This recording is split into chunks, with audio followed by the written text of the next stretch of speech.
കലോത്സവ ചരിത്രത്തിൽ പുതിയ അധ്യായം കുറിച്ച് സിയ ഫാത്തിമ. അറബിക് പോസ്റ്റർ ഡിസൈനിങ്ങിൽ ഓൺലൈനായി സിയ മത്സരിച്ചു. ഗുരുതര രോഗാവസ്ഥയിൽ വീട്ടിൽ കഴിയുന്ന വിദ്യാർത്ഥിനിക്ക് മത്സരിക്കാൻ വഴിയൊരുക്കുമെന്ന് വിദ്യാഭ്യാസ മന്ത്രി അറിയിച്ചിരുന്നു.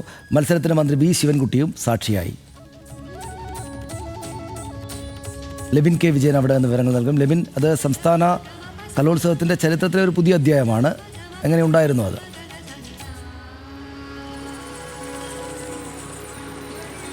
സനി, സംസ്ഥാന സ്കൂൾ കലോത്സവത്തിൻ്റെ ചരിത്രത്തിൽ തന്നെ താങ്കൾ സൂചിപ്പിച്ചതുപോലെ തന്നെയാണ് ഇത്തരം ഒരു മത്സരത്തിൽ ഒരു വിദ്യാർത്ഥി പങ്കെടുക്കുന്നത് അപൂർവമാണ്, ആദ്യമാണ്. സംസ്ഥാന സർക്കാരിൻ്റെ പ്രത്യേക താല്പര്യപ്രകാരം പൊതുവിദ്യാഭ്യാസ ഡയറക്ടറുടെ റിപ്പോർട്ട് പ്രകാരമാണ് സിയ ഫാത്തിമ എന്ന വിദ്യാർത്ഥിനിക്ക് ഇത്തരത്തിലൊരു മത്സരത്തിൽ പങ്കെടുക്കാൻ കഴിയുന്നത്. അറബിക് പോസ്റ്റർ രചന മത്സരത്തിലാണ് കുട്ടി പങ്കെടുത്തത്. കാസർഗോഡ് പടന്ന സ്വദേശിയാണ്.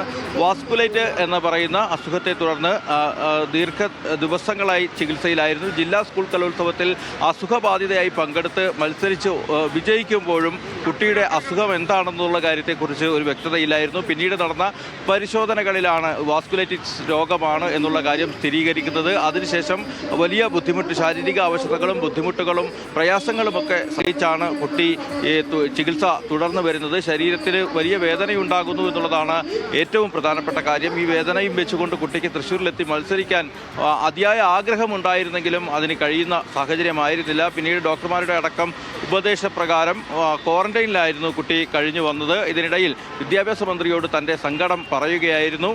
കത്തെഴുതി വിദ്യാഭ്യാസ മന്ത്രി വി ശിവൻകുട്ടിക്ക് പ്രയാസങ്ങൾ അറിയിച്ച കുട്ടിയെ പങ്കെടുപ്പിക്കാൻ സംസ്ഥാന സർക്കാർ പ്രത്യേക യോഗം ചേരുകയും കലോത്സവ സംഘാടക സമിതി യോഗം ചേർന്ന് പൊതുവിദ്യാഭ്യാസ ഡയറക്ടറോട് ഇക്കാര്യം ഇത് സംബന്ധിച്ച റിപ്പോർട്ട് ആവശ്യപ്പെടുകയും ചെയ്തു.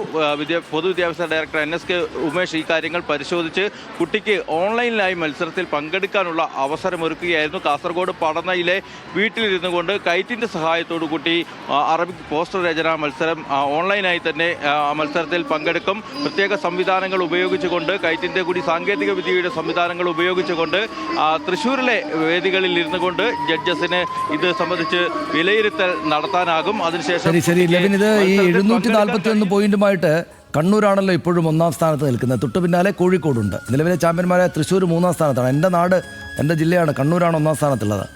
അത് മാറുമോ?